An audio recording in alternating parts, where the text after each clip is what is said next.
ಅಕ್ರಮವಾಗಿ ನಡೆಸಿರ್ತಕ್ಕಂಥದ್ದನ್ನ ತೆರವು ಮಾಡಿದ್ರು. ಅದ್ರ ಬಗ್ಗೆ ಕ್ಯಾಬಿನೆಟ್ ಅಲ್ಲಿ ಏನ್ ಡಿಸ್ಕಷನ್ಸ್ ಏನಾಗಿಲ್ಲ. ಇದಕ್ಕೂ ಹಿಂದೆ ಅಲ್ಲಿ ನಮ್ಮ ಮುಖ್ಯಮಂತ್ರಿಗಳು ಡಿ ಕೆ ಶಿವಕುಮಾರ್, ಜಮೀರ್ ಅಹಮದ್ ಅವ್ರನ್ನ ಅಲ್ಲಿ ಕಳಿಸಿದ್ರು. ಆಮೇಲೆ ಈ ರೀತಿ ಅಕ್ರಮ ಬಡಾವಣೆಗಳು ಬೇಕಾದಷ್ಟು ಇದೆ ಬೆಂಗಳೂರಲ್ಲಿ. ಅವ್ರಿಗೆಲ್ಲ ರೆಗ್ಯುಲರೈಸ್ ಆಗಿದೆ. ನಾನು ಕಾರ್ಪೊರೇಟರ್ ಆಗಿದ್ದಾಗ, ನಮ್ಮ ತಂದೆ ಕಾರ್ಪೊರೇಟರ್ ಆಗಿದ್ದಾಗ ಬೆಂಗಳೂರು ಜನಸಂಖ್ಯೆ ಬರೀ 12 ಲಕ್ಷ ಇತ್ತು. ನಾನ್ ಕಾರ್ಪೊರೇಟರ್ ಆಗಿದ್ದಾಗ 15-16 ಲಕ್ಷ ಇತ್ತು. ಮತ್ತೆ ಬಹಳ ಪ್ರಮುಖವಾಗಿ ಅಲ್ಲಿ ಇರ್ತಕ್ಕಂಥವರು ಬಿಜೆಪಿಯವರು ಹೇಳೋ ಪ್ರಕಾರ ಮಿನಿ ಬಾಂಗ್ಲಾದೇಶದಿಂದ ಬಂದಿದ್ದಾರೆ ಅಂತ ಹೇಳ್ತಾರೆ. ಬಾಂಗ್ಲಾದೇಶದಿಂದ ಬಂದಿದ್ರೆ ಕೇಂದ್ರ ಸರ್ಕಾರ ಏನ್ ಮಾಡ್ತಾ ಇದೆ ಅಂದ್ರೆ ಕೇಂದ್ರ ಸರ್ಕಾರ ವೈಫಲ್ಯ ಆಗಿದೆ ಅಂತ ಇದರ ಅರ್ಥ ಅಷ್ಟೇ. ಕೇಂದ್ರ ಸರ್ಕಾರ ಏನ್ ಮಾಡ್ತಾ ಇದೆ, ಗೃಹ ಮಂತ್ರಿಗಳು ಏನ್ ಮಾಡ್ತಾ ಇದ್ದಾರೆ, ಪ್ರಧಾನಮಂತ್ರಿಗಳು ಏನ್ ಮಾಡ್ತಾ ಇದ್ದಾರೆ. ಇದರಿಂದ ಬಾಂಗ್ಲಾದೇಶ ಏನಾದ್ರು ಇದ್ರೆ ಅಲ್ಲಿ ತಕ್ಷಣ ಗಡಿಪಾರ್ ಮಾಡಿ, ಅಥವಾ ಗಾಂಧಿ ಅವ್ರು ಏನಾದ್ರು ಬಾಂಗ್ಲಾದೇಶ ಆಗಿದ್ರೆ ಜೈಲಿಗೆ ಹಾಕಲಿ, ಯಾರೇನು ಅಡ್ಡಿ ಮಾಡೋದಿಲ್ಲ. ಇದನ್ನ ಬಿಜೆಪಿ ಅವರು ರಾಜಕಾರಣವಾಗಿ ಉಪಯೋಗಿಸ್ತಾರೆ. ಅವ್ರು ಏನಂದ್ರೆ ಅಲ್ಲಿದ್ದವ್ರು ಬಹುತೇಕ ಹೆಚ್ಚು ಮುಸ್ಲಿಂ ಸಮುದಾಯದವರು ಅಂತ ಅವರು ವಿರೋಧ ಮಾಡ್ತಾ ಇದ್ದಾರೆ ಅಷ್ಟೇ. ಸರ್, ಕೇಂದ್ರದಿಂದ ಪಟ್ಟಿ ಕೇಳಿದ್ದಾರೆ, ಎಷ್ಟು ಜನ ತಮ್ಮ ರಾಜ್ಯದಲ್ಲಿ ಇದ್ದಾರೆ ಅನ್ನೋದು. ರಾಜ್ಯ ಸರ್ಕಾರಕ್ಕೆ ಏನಾದ್ರು ಮಾಹಿತಿ ಇದೆಯಾ ಸರ್? ಎಲ್ಲಿ, ಯಾವ ವಿಚಾರದಲ್ಲಿ? ಈ ಅಕ್ರಮ ಬಾಂಗ್ಲಾ ಅಥವಾ ಬೇರೆ ಬೇರೆ ದೇಶದಲ್ಲಿ ಇರ್ತಕ್ಕಂಥವ್ರ ಬಗ್ಗೆ ಕೇಂದ್ರ ಸರ್ಕಾರ ಮಾಹಿತಿ ಕೇಳಿತ್ತು 3-4 ತಿಂಗಳ. ಆಮೇಲೆ ಈಗ ಕೇಂದ್ರ ಸರ್ಕಾರಕ್ಕೆ ಎಲ್ಲಿಂದ ಬರುತ್ತೆ ಬಾಂಗ್ಲಾದವರು ಎಲ್ಲಿ ನುಸುಳ್ಕೊಂಡ್ ಬರ್ಬೇಕು?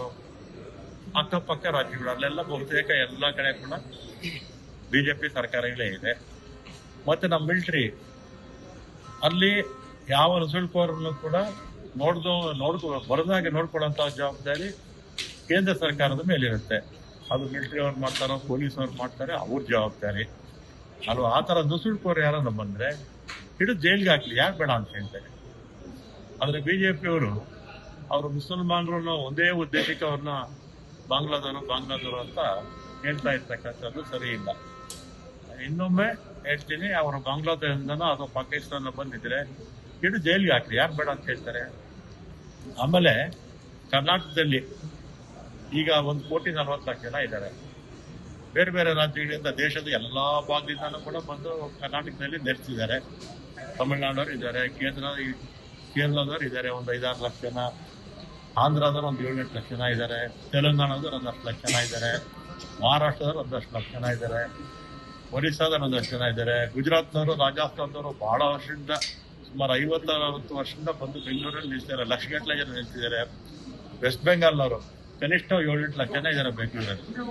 ಈ ತರ ಒಂದು ಮಿನಿ ಭಾರತ ಆಗಿದೆ ಬೆಂಗಳೂರು. ಬೆಂಗಳೂರಲ್ಲಿ ಬಂದು ನೆಲೆಸೋದಕ್ಕೆ ಸಂವಿಧಾನದಲ್ಲಿ ಎಲ್ಲರಿಗೂ ಕೂಡ ಹಕ್ಕಿದೆ. ಆದ್ರೆ ಬಿಜೆಪಿ ಅವರು ರಾಜಕಾರಣಕ್ಕೋಸ್ಕರ ಈ ರೀತಿ ಮಾಡ್ತಾ ಇರ್ತಕ್ಕಂಥದ್ದು. ಅವರು ಕರ್ನಾಟಕದವ್ರು ಬಿಟ್ಟು ಮಿಕ್ದನ್ನೆಲ್ಲ ಅವರನ್ನು ಓಡಿಸ್ಬೇಕು ಅಂತೆಲ್ಲ ತೀರ್ಮಾನ ತಗೊಂಡಿರ್ಬೇಕು ಬಿಜೆಪಿ ಪಕ್ಷದಲ್ಲಿ. ಮೊದಲು ನಾವೆಲ್ಲ ಕೂಡ ಭಾರತೀಯರು ಅನ್ನೋದು ಅರ್ಥ ಮಾಡ್ಕೋಬೇಕು.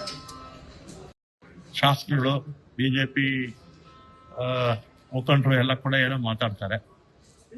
ಆಮೇಲೆ ಅವರು ಬೆಂಗಳೂರು ಸುತ್ತಲೂ ಶಾಸಕರು ಬೇಕಾದಷ್ಟು ಜನ ಬಿಜೆಪಿ ಶಾಸಕರೇ ಇರೋದು. ಬಿಜೆಪಿ ಶಾಸಕರು ಅವ್ರು ಯಾರು ಸೈಟ್ಗಳು ಕೊಟ್ಟಿದ್ದಾರೆ, ಯಾರು ಮನೆ ಕೊಟ್ಟಿದ್ದಾರೆ? ಆದ್ರೆ 1000 ಎಕರೆ ಅವ್ರ ಪಕ್ಷದ ಕಾರ್ಯಕರ್ತರಿಗೆ ಕೊಟ್ಟಿದ್ದಾರೆ. 1000 ಎಕರೆ ಕೊಟ್ಟಿದ್ದಾರೆ, 1-2 ಎಕರೆ ಇಲ್ಲ. 1000 ಎಕರೆ ಜಮೀನನ್ನ ಬೆಂಗಳೂರು ಸುತ್ತಲೂ ಇರ್ತಕ್ಕಂಥ ಬಿಜೆಪಿ ಶಾಸಕರು ಅವರ ಪಕ್ಷದ ಕಾರ್ಯಕರ್ತರಿಗೆ ಲ್ಯಾಂಡ್ ಗ್ರಾಂಟ್ ಕಮಿಟಿ ಮುಖಾಂತರ ಕೊಟ್ಟಿದ್ದಾರೆ. 1000 ಎಕರೆ, ಅದಲ್ಲ ಎಷ್ಟೋ ಲಕ್ಷ ಕೋಟಿ ಆಗುತ್ತೆ ಆ ಜಮೀನ್ ಮೇಲೆ. ಯಾರೋ ಅಕ್ರಮ, ಯಾರೋ ಬಡವರು ಹಾಕೊಂಡಿದ್ರೆ ಅವ್ರು ಬಡವರು ಹೊಟ್ಟೆ ಮೇಲೆ ಹೊಡಿಯಕ್ಕೆ ಹೋಗ್ತಾರೆ. ಅವ್ರೇನಾದ್ರು ವಿದೇಶಿಯರಾಗಿದ್ರೆ, ಬಾಂಗ್ಲಾದೇಶ ಆಗಿದ್ರೆ ಜೈಲ್ಗೆ ಹಾಕಿ, ಯಾರು ಬೇಡ ಅಂತ ಹೇಳೋದಿಲ್ಲಲ್ಲ ಸರ್. ಇಷ್ಟೆಲ್ಲ ಘಟನೆ